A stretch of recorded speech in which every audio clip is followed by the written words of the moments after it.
My name is Cynthia Coupe. Um, Please pardon me for the poor video quality I have. I am in the United States. It's about 4:15 in the morning here. Um, I am a speech language pathologist and a TEDx speaker. I own a company called Outreach Advocacy Resources and Services, where we support teens and young adults who are on the autism spectrum or have other neurodivergent diagnoses.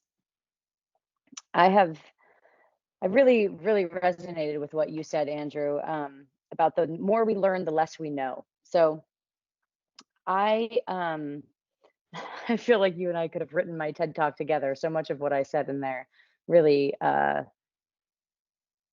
you really reflected what I had to say in my talk. I appreciate that.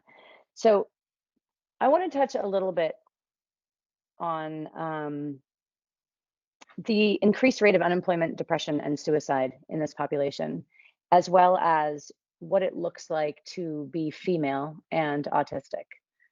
I am self-diagnosed neurodivergent. My daughter is officially diagnosed as having autism and ADHD. I do officially have a learning disability. I suspect I am on the autism spectrum, but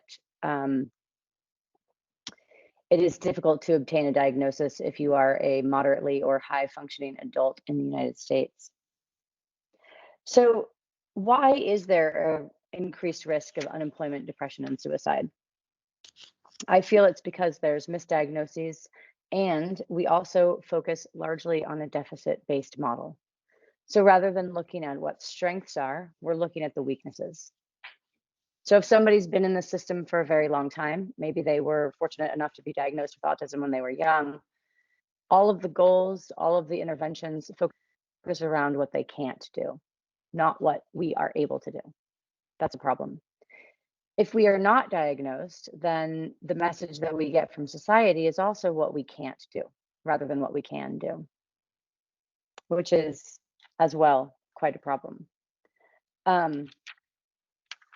I would just like to touch base too about what neurodivergence is. It is a term that encompasses autism spectrum disorder, ADHD, learning disabilities, anxiety. Sometimes mental health is also put into that category, or mental illness is put into that category. It's not a formal term, so there are some loose parameters about that, but in general, that's what neurodiversity encompasses. My own personal vision is a world where neurodiversity is as valued as biodiversity. And thank goodness for the pandemic, because that's what led me down the road to discover that my daughter had autism. So like I said, I wanted to touch base about girls or females and autism from my professional experience and my personal experience. We present very differently many times, which is why we are missed. Females tend to mask more than males, which means that we hide our symptoms because we put on a fake persona or one that we know is socially acceptable. When studies have been done looking at the brain scans of girls with autism, it looks the same as males without autism. So if you're looking at a 10-year-old boy who does not have autism, his brain will scan looking about the same as a female who has autism at 10 years of age, which tells us that our brains are typically developing. Typical males have less language centers lit up in their brain. So same thing for females with autism. So we might not present as looking any different than typically developing people. Our interests are also different. So we might be very hyper focused on making friends or understanding social cues. So we're missed because we look like we are very social and we understand what's going on. However, if you start to look at a young girl around 10 years of age or going into puberty, the social rules become much more complex, and you can see that they are losing friends at this age. This was one of the hallmark symptoms for my daughter, who is a very friendly, outgoing, delightful young girl. Um, so there are so many. I wanted. Sorry, I'm half asleep as it's early here, so I hope that I'm making sense. But social communication, as we know, is one of the hallmarks for people that have autism diagnosis. So difficulties in social communication.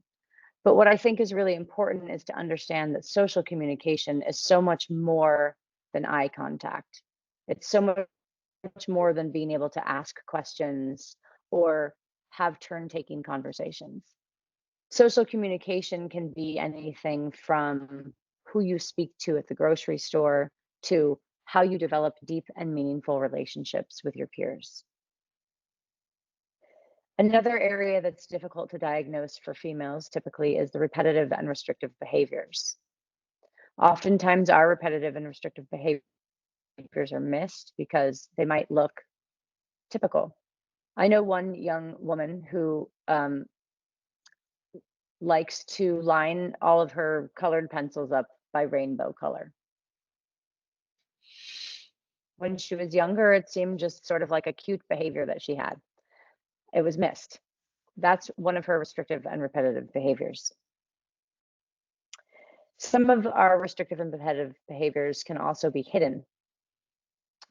So, for example, something that I do is I count by the number 2 up until the number 12. I do it compulsively. I do it repetitively. It's something that's a calming behavior for me, but you would never know that unless you ask the right questions.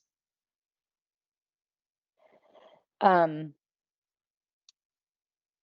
so diagnosis can definitely be difficult because, as I say, you've met one autistic person, you've met one autistic person. But it's so important to know the intricacies of what autism can look like and how it can look differently if you are a female.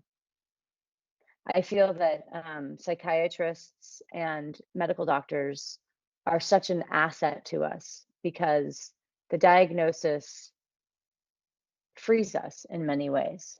It allows us to understand ourselves and to realize who we are in society and why our brains have interpreted everything around us differently for so long. I know for myself, I don't show autism very much on the outside, but I have it on the inside. And I think that having an open conversation where we are able to explain ourselves and be heard is so incredibly important. With the right support, the right diagnoses, and focusing on strengths instead of weaknesses, I believe that we can reduce unemployment, depression, and suicide for our population.